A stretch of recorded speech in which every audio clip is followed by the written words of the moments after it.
Hi, and welcome to this program, Intro to Letterboxing. I'm Marcia Sear, Head of Outreach Services, and this is a program of the NEA Big Read. Thank you for joining me to learn all about letterboxing. Letterboxing is a fun, international hobby that is extremely rewarding. Letterboxing combines artistic ability with treasure hunting in parks, forests, and other public spaces that anyone in the whole family can enjoy. Participants will be seeking out hidden letterboxes by following clues to find their prize, a rubber stamp that's often hand-carved to stamp into one's own personal logbook. Letterboxing has an international online community with rules of conduct that can be found at www.atlasquest.com. And according to Atlas Quest, letterboxing began in Dartmoor, England in 1854, where the first letterbox was hidden near Cranmere Pool. Since then, thousands of letterboxes have been hidden around the world, including several right here in Kenosha. Letterboxing participants should always follow the 7 leave no trace principles. So stay with me and let's talk about how to get started in letterboxing.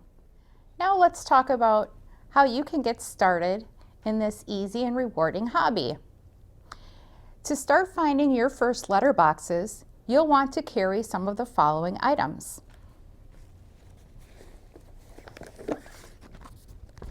A logbook to record your finds. Something sturdy that can handle the rigors of being knocked around inside your pack.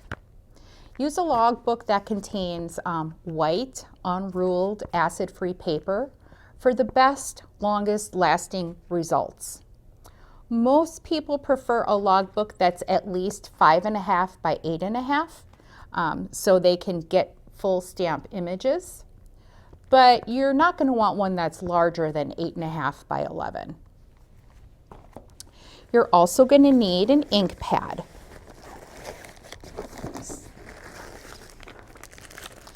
Ideally, you're going to want your ink pad to have a raised surface. The ink pad you'll use, you'll stamp up your stamp. And if your ink pad is small, if the raised pad, you'll allow you to put ink on really large stamps or very small stamps. If you use only one color, try to make it a dark color, maybe black or dark green or blue. The lighter ink colors tend to fade over time in your logbook. You're also going to want a pen or pencil or your writing implement of choice to sign the logbooks or to take notes while you're on your unique journey. You may also want a compass if you're on a complicated logbook treasure hunt. But Kenosha Public Library is hiding kind of easy to find ones for your first time. Another thing you might want is water, possibly tissues or wipes, things that you might want to take out on a regular hike. Finally, you're going to want your own personal stamp. I use this little stamp that I found at Hobby Lobby. One for me and one for my husband.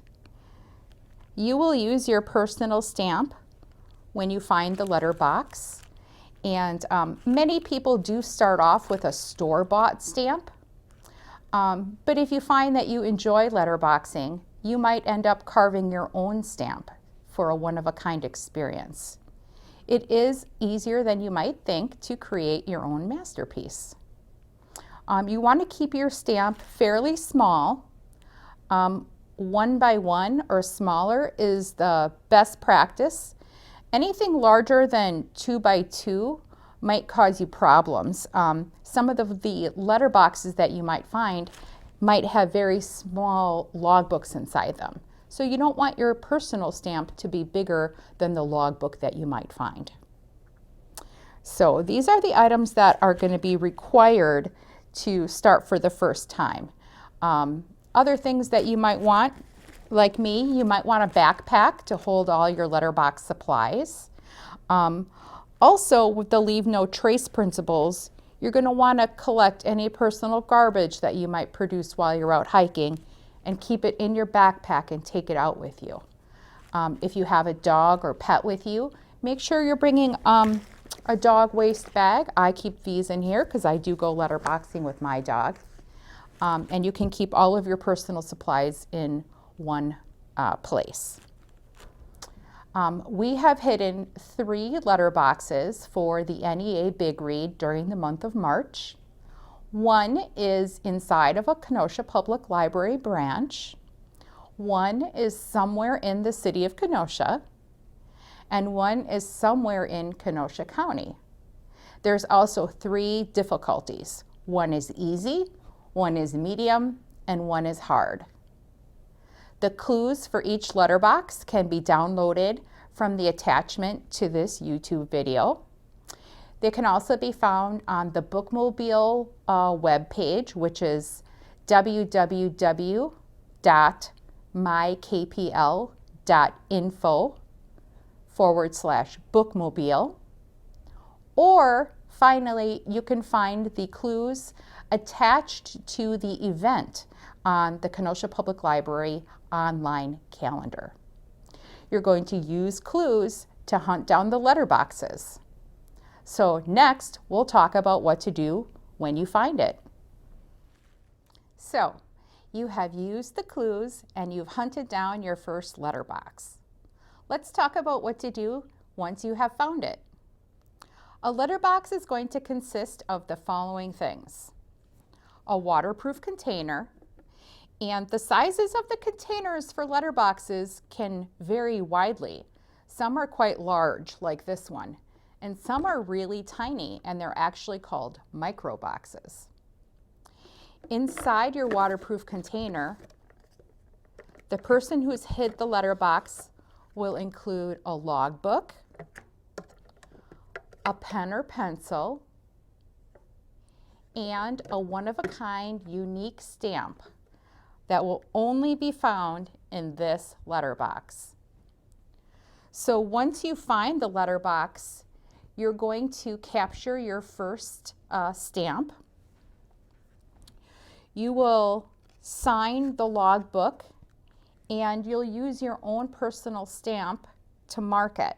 So you should be carrying an ink pad, and you'll ink your own personal stamp. You'll stamp the logbook.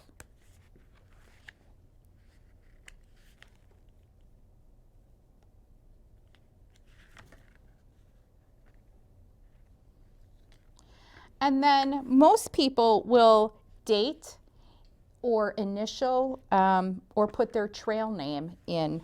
So I'll do that.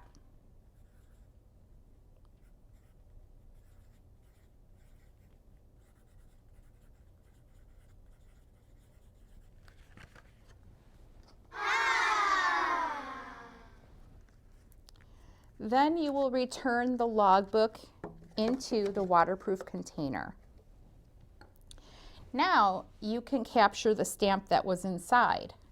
So you're going to get your own logbook out, and you're going to use the ink pad that you've brought along to capture the stamp inside. Here's an example of one that I have captured. So this is one that I found of Elvis. I captured the stamp, I dated it, and then I wrote a little note about my journey that day. So here, I'm going to capture the stamp as an example.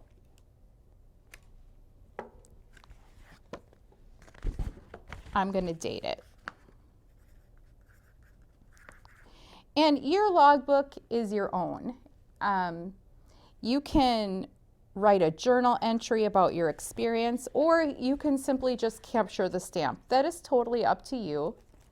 But over time, you might want to go back and review the stamps that you've captured and look at the notes that you have taken about that. So once you've captured the stamp, you've written in your logbook, you've signed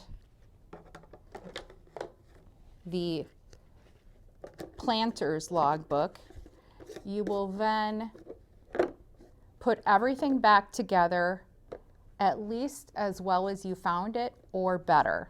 And what does that mean? Oops, see, I forgot a pencil. Some hunters will bring extra supplies out with them so that if they discover a letterbox that has missing pieces or has water damage, they may replace those items and leave the letterbox better than they found it.